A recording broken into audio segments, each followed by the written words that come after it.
Hello chess fans, this is Rick from Chess to Impress with the highlight of round 2 of the Tata Steel 2023 tournament held in Wijk aan Zee in the Netherlands.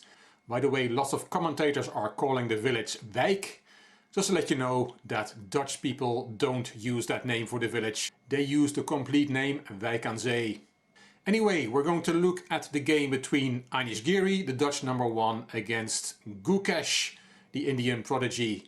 In round 1 we saw Gukesh go down in flames with the white pieces against Ding Liren. In this game Giri was white, Gukesh was black, and this is the position after the 16th move from Giri, Queen D1 to C2.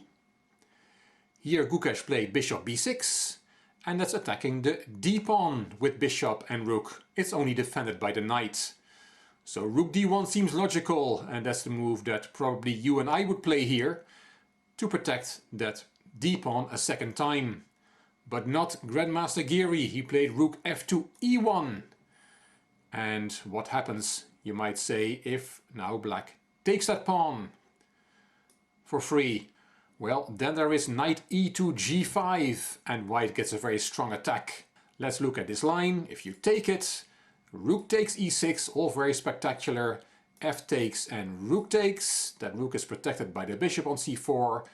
You really have to sacrifice the queen. Bishop takes with check. King F8. Then you take on D4. Rook takes. Queen C5 check with a double attack. Check and attacking the rook on D4.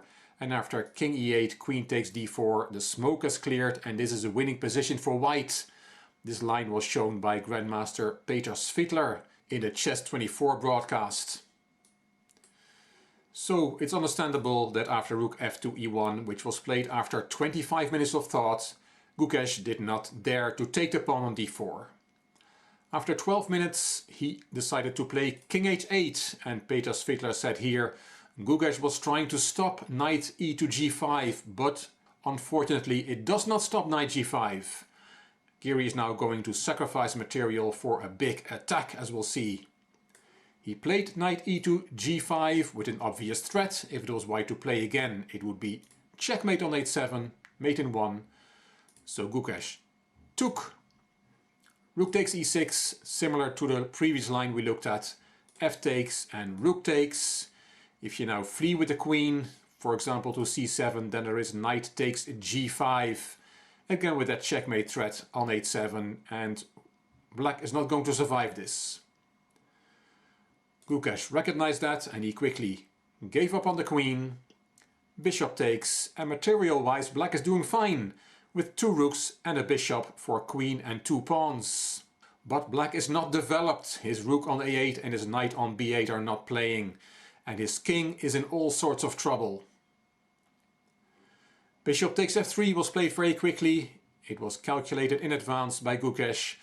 And Peter Svidler said here that when seeing this position in advance, it's very easy to say, yes, it looks very dangerous for black, but I only have 2 pieces left as white.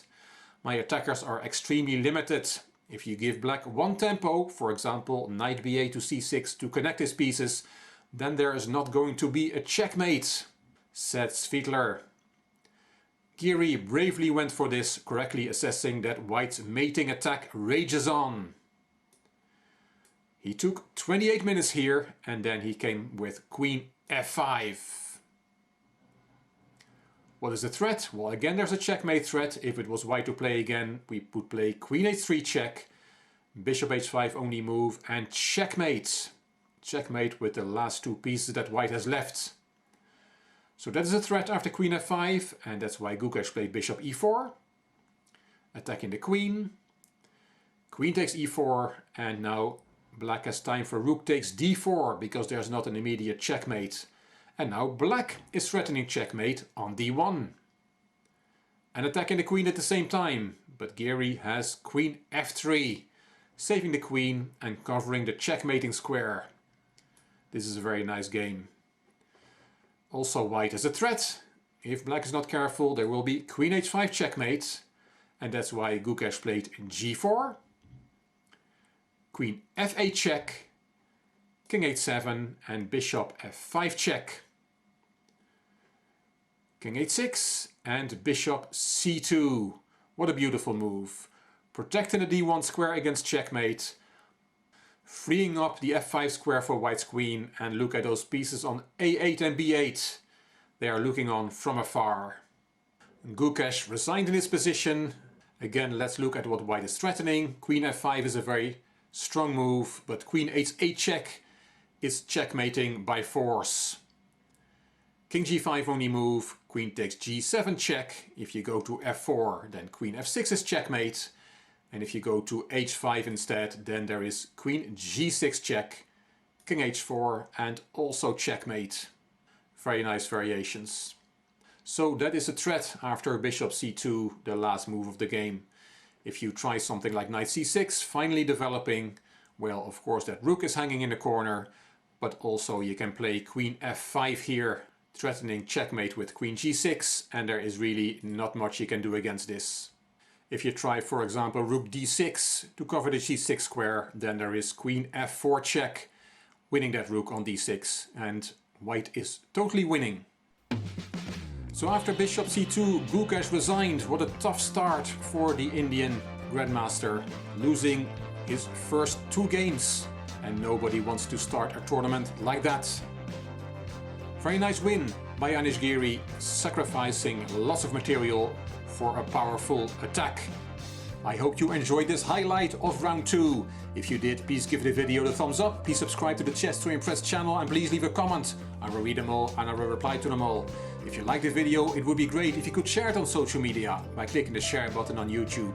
You can find me on Instagram, on Twitter and on Facebook. This is Rick for Chess to Impress. Thank you for watching.